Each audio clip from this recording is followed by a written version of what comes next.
Hello and welcome back to Calathea. In the last episode we built this tourism bay and I've got to say it's probably one of my favourite builds of this whole series so far. I had so much fun building it. It was great to use different types of assets that I wouldn't be using in other places in Calathea and to work with other gameplay features like trams and hotels and more water-based assets. This district is extremely popular. There's loads of people coming in on the trains and tourists coming in on the roads as well. This is actually quite close to the other end of the highway access on this map, so it's probably a lot quicker for some of them to get here via car. But that's not too much of an issue because the traffic in this district is pretty much non-existent and there's nothing else on this side of the map that's going to get backed up. So since the last episode, I have come in and done quite a lot of residential building because I needed to get the residential demand down a little bit because today's build is going to be focused on industry again. If you'd like to see the other stuff that I've built, check out my TikTok and YouTube shorts for some clips of the new high-rise housing. Like I said, today's episode is going to be focused once again on industry. Now I've got a bit of a tricky situation in this city right now with importing goods. And I reckon because I've got all of the milestones unlocked, but I haven't got the population to match it, it's constantly demanding more housing, but more housing needs commercial, but commercial needs industry, or it needs imports, and it can't keep up with its own demands. So today I'm going to be working on improving the imports and exports within the city, and building a new industrial area on the south of the map with some unique factories and a cargo train station. I know I previously said that I wasn't going to do cargo via train, but at this point I think it's going to be the most efficient way to get the resources spread about the map, and I've done some planning on where all of the different pieces are going to go and how I'm going to link them up. So let me show you what I've got planned. So on this map, these are the road and train entry points on the map. Now you can see they're both on the very south of the map and there's only one road or track going in and out. So I know I've mentioned this a few times so far, but you have to be very careful when there's only one track, because if you put too much pressure on it, it will just all grind to a halt and then you will have problems forever with the train tracks especially. So a couple of episodes ago we put in the cargo harbour for goods to be imported via boat, and that is working amazingly. There are so many ships coming in and out every day. You can see the ships floating around in the sea down here, but it means all of the trucks that get off of that boat then have to fight their way all the way down to places further south on the map. So places on the very south and places on the very north aren't doing too badly, especially the new district that we just put in on the right hand side of the map. They've had no issues whatsoever because they're fairly close to a road entry point. But places in the middle like Sunset Heights and the San Francisco inspired district, they are really struggling to get goods in, and the commercial buildings, especially the high density ones, are constantly demolishing themselves because the goods can't get to them quick enough. So my plan today is to build an industrial area on the south of the map. I'm going to be using this piece of land down here.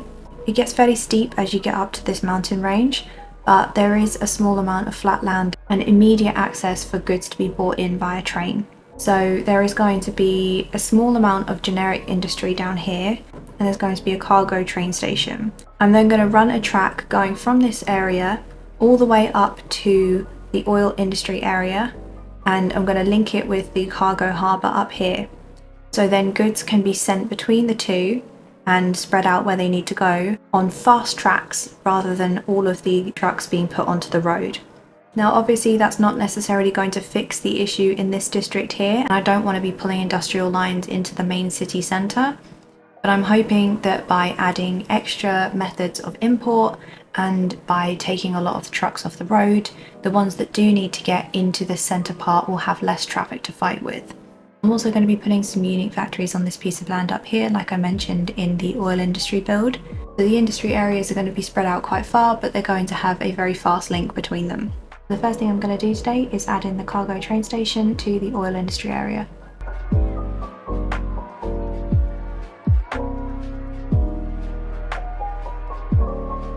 So I've kind of created myself a problem here with this road layout, and the traffic is probably always going to be a problem, mainly because the side of the road that they drive on doesn't really work with what I was trying to do here. But I'm hoping that once I connect this cargo train station up to the rest of the line, then these trucks won't all come out of here, turn right and go up this main road.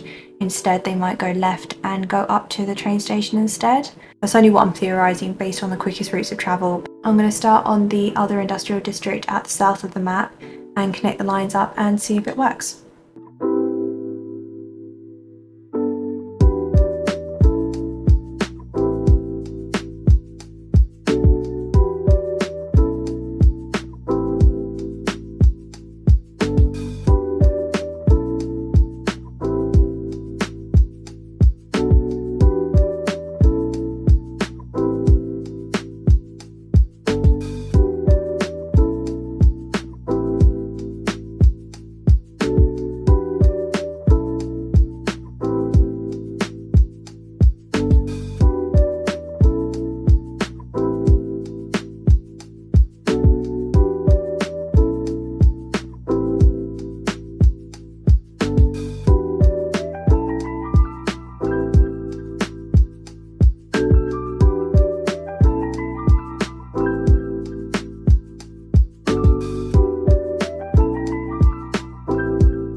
Now that I've got the basic layout and a couple of factories into this industry area, I'm going to draw the train track down from the north of the map.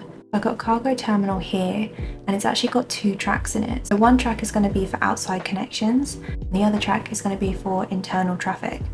There's also a warehouse here with a train connection. So I'm going to have 2 branches coming off the internal track, one going into the warehouse and one going into the cargo terminal. This is just me assuming, but I hope that if a train comes in on one track in this terminal, then goods can be put onto the other track. I don't know if that will actually happen, but they will at least be able to go into any warehouses or to any factories that come down here, so there will be a benefit of some sort. So I'm going to draw the train track all the way from the north of the map down to this district.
Now that I've got to the forestry area, I'm going to add a cargo station so the goods can be sent from one area to another and they can get out to the cargo export harbour a lot easier. So I'm going to add a station in here and then carry on the line upwards towards the north of the map.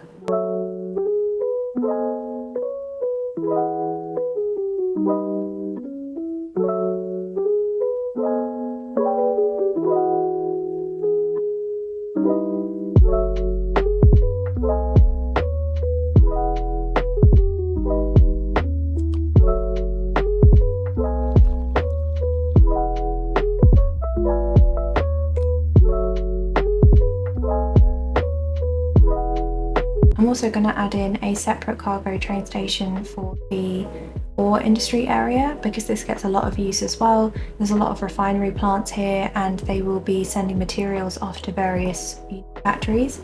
So I thought it'd probably be kinder to the roads to put a station in here and have the goods moved by train instead of car. I may remove it in the future if it's adding too much pressure onto the railways, but for now I'm going to put it in and see how it works.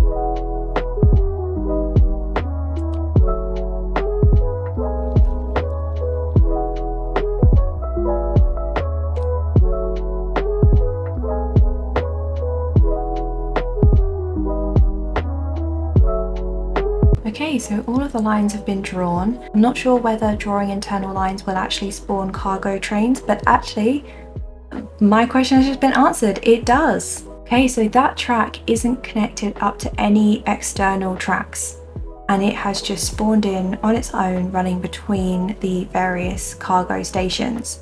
So it looks like it's just dropped off some timber and now it's going back up to the other stations, which is really good news. I was hoping that that was going to work. I didn't know for sure whether it was, so I'm glad I tested it out. And it looks like these trucks are now exporting these goods a lot easier. In my experience, it usually takes quite a while for external cargo trains to start coming in, but hopefully we should see some coming into this station soon. And I really hope that this is going to take some trucks off of the road, and I'm very glad to see that it is definitely putting out trains. So the last thing I'm going to do with the trains is connect this line up down here, and then I'm going to get back to building this industry area.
think I'm done with this industry area for now.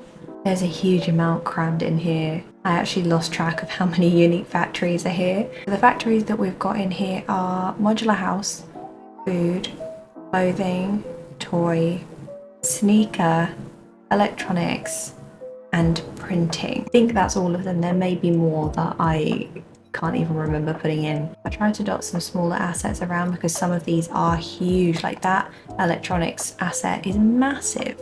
I tried to put some smaller ones dotted in just to kind of break it up a little bit and add a bit of dimension to the business park. So there's some offices down on this side and a little parking lot in the middle with a fire station. This corner here was actually really difficult to fill because even though it's quite a regular shape, there is nothing that fit in here that would have filled the whole space. So I ended up going with a small factory and then a couple of generic industry assets. I had to pull them back from the road a bit. This is about as far as I could go before they stopped being connected. So there is a lot of empty space back here, but I don't mind too much about that. We've got a large postal warehouse back here as well. Post offices are one thing that I forgot to put in a lot of districts beyond like the second or third episode. So I might have to go back around at some point and put post offices in. And like I've mentioned before, I don't actually know what post offices do and what benefit they give. So if anyone's able to enlighten me on what exactly they do, other than obviously deliver post, but why is it good to have them basically? I don't know. I thought I'm not going to put this warehouse anywhere else, so it fit quite nicely in this square. Then there's a few unique buildings back here. It's probably one of the only places where I'll use the Japanese assets.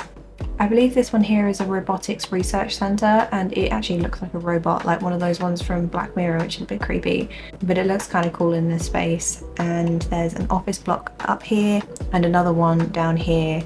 And these two are warehouse assets that are actually unique buildings. So they look like they should be in this kind of space, but they actually add entertainment value.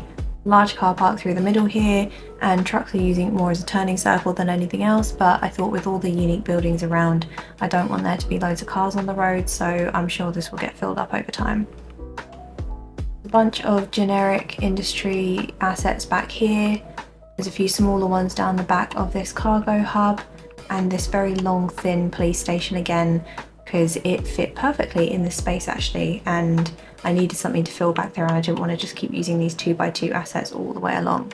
There's a few more generic industry buildings down here. We've used these ones quite a lot. They're from the workshop and they actually look nice. And back here is a geothermal plant. I thought I'd tuck it away behind the electronics factory so it's not really an eyesore, but it provides the whole area with electricity, as does the incineration plant. Like with a lot of these other assets, it's probably one of the only places I'll use the incineration plant, but again, it produces electricity and gets rid of a lot of rubbish. And I thought with an area like this, they're probably going to need a lot of electricity because of all these factories. So I thought the more they can have, the better, because this is so far away from everything else on the map that I will almost definitely forget that it's here.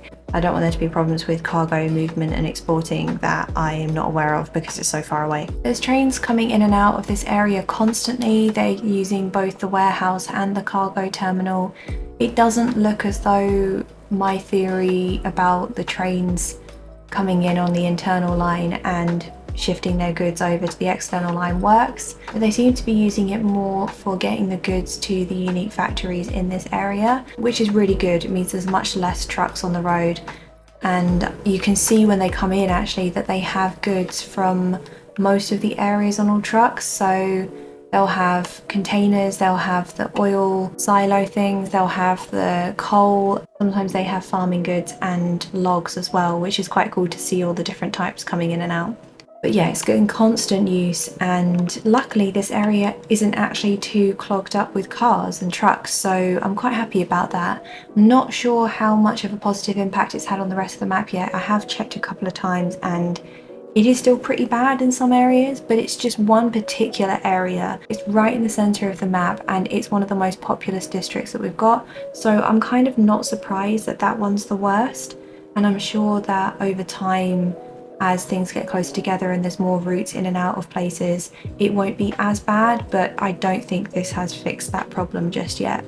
One thing that I decided to add as I was building that industrial district is a cargo station into the farming district. This industry district is actually kind of out of the way compared to the other ones. The other three are almost in a direct line down the center of the map, whereas this one is kind of off to one side. So I made some extra tracks underground and pulled a branch out to this cargo station so the trains can get to it from both directions. The reason why I did this is because while I was building the industrial zone just now, I noticed that all of the farming goods were still being brought down by truck rather than by rail. and I kind of assumed that if they were here, they would take the goods to one of the nearby cargo stations. But on reflection, this one is actually quite far away over here, and this one they would have to fight through the traffic to get to it. So I gave them their own station, and it seems to be being used. And I've noticed there are a lot fewer trucks leaving the district, and this intersection was a little bit of a problem for a while with how many trucks were coming in and out, but they seem to all be going to the cargo station now, which is really good to see. So my second build for the day is to work on this area in the centre here. I've saved some specific unique factories for this area. Now the ones I used in the district on the south of the map, they were very flat, they were very nondescript, they didn't have smoke pillars or rigging or anything like that. So I saved a few of the larger and uglier factories for this part up here, and I'm going to build a second industrial zone in this space here.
Okay, so this is a bit of a concrete hellscape, but these assets are so big.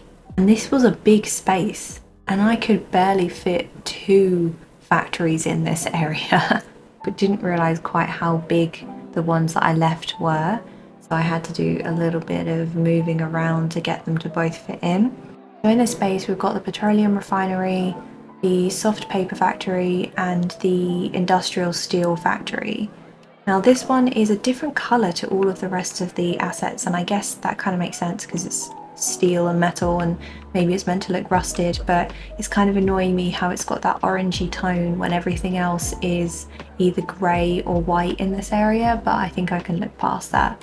So they just about fit in this space, and there's a warehouse in the middle and a few unique buildings that look like factories and offices around the back.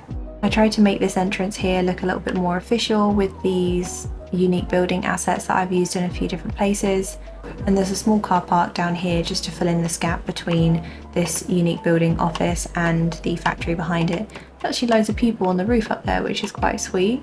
I didn't realise this building actually had animations with it, which is kind of neat. Now these people over here are just sitting looking out over the factory. Let's see what they're looking at. I'm not sure that I personally would sit and look out over this view, but to each their own. They might just really like industrial factories. I painted the entire block with concrete, other than the decorative parts obviously, because the terrain was a little bit iffy and I couldn't get it to do what I wanted it to do. So I thought I would just paint the whole lot, and then you wouldn't necessarily be able to see the jagged edges. They wouldn't be as obvious. It's definitely a statement on the skyline, but it fits in with the rest of the stuff up this end of the map, because some of the ore industry buildings are massive, and then we've got some more of these kind of turrets up this way and a few more over here, obviously not quite as big as that, and it is kind of now starting to encroach on the view of these people that live here.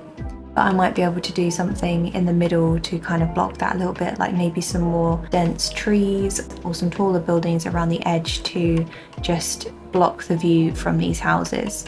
So this has been one hell of a build today. I've covered so much space, but I haven't actually really done that much because the assets are so big. But there is one asset that I was going to put up here, and then when I placed it in this square I realised it actually would have been better off in the other industrial area, so I'm going to go and add it back down there now.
Okay, so I just did a huge rearrange in this district because the asset that I wanted to add in here was the car factory, but I think it's actually the largest asset in this district. So I had to move a lot of stuff around, and I wanted it to be in a central place because it's quite an open asset and you can kind of see in it from all angles. I thought it would look better in the center of the district rather than off to one side. So I moved a lot of stuff around and changed the orientation of a few assets, and a few things were moved back here. I managed to keep everything in apart from a couple of unique buildings and offices, but that's not so much of a big deal because we have lots of offices here. I can see as I'm sitting here that there is quite the queue of cargo trains trying to get into the terminal. It's good that things are being moved around so much, but I am a little bit worried about things getting backed up because of that crossover that they do when they go into the terminal. Now obviously it's not going to be such an issue here, but if there were to be a train trying to get in and out of this asset at the same time, I could potentially foresee there being some issues. But it looks like it's all working quite smoothly for now, and the trains are coming in, dropping off their goods, and the goods are being delivered to the factories nearby. So I think there is a pretty decent system set up here where pretty much everything is coming in via train and hardly anything is coming in via truck, which is exactly what I wanted to do. These roads have calmed down a tiny bit since I was here earlier. I have been monitoring this district and I did move a few things around because it was awful earlier. There was trucks trying to get out of this cargo terminal that were then getting stuck in the queue for this cargo terminal, and there was trucks trying to get in and out of the storage facility that used to be over here, and no one could move. It was like they just boxed themselves in, a bit like a game of Snake. So I moved the storage facility over here and added some more oil assets over here instead, and it's definitely died down a bit. It's not great, but it is better than it was. A lot of the goods vehicles that are coming out of the cargo harbour are coming down the road and going straight into the cargo train station, which is exactly what I wanted to happen. I didn't know if it would happen, but it has, and that means that all of those trucks that would have then got onto the roads and onto the highways are now cutting out that entire journey, which is perfect. It's all gone to plan today for once. I hope you've enjoyed today's episode. This is actually my first time working with most of these unique factories, and I've never really used more than one or two in any one build before, because I kind of tend to forget that they're there, and they're such huge assets that when I'm playing with, the tiles that you have to unlock, I never have space to put them in because they're so huge. But working with the whole map unlocked and unlimited money, it's given me a lot of freedom to work with new things, and like I've mentioned before, I do enjoy working with this kind of industrial build, and I'm hoping this is going to set us up better in the future with the distribution of goods, because we're getting very close to Cities Skylines 2 now, and can you believe that there is only 10 more episodes to come out before the second game releases in October. So that's 10 more builds that I've got left to do, and I've got to pick them very carefully. We've got a fair amount of this map covered now, and I do have quite a few specific builds that I've got in mind to do in the future. I actually sat down before even making the first episode and drew an entire plan of what I wanted to do with this map. And most stuff has actually gone to plan, surprisingly. Some things have changed along the way because their demands have changed and it's not always possible to do certain builds at certain times.